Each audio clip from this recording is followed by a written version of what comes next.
So, kumusta ulit kayo mga safe trips? Sana nasa mabuti at safe kayong kalagayan ngayon. Napanood nyo rin ba yung balita tungkol sa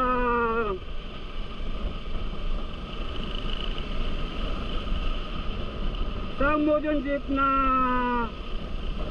sumalpok sa isang poste ng traffic light?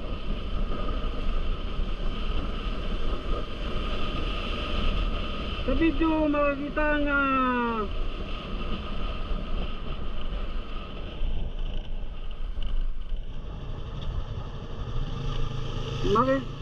makikita nga umovertake yung modern jeep sa traditional jeep, dire-diretso at tapos dire-diretso sa gilid sa kanan niya hanggang sa sinalpok na nga nito yung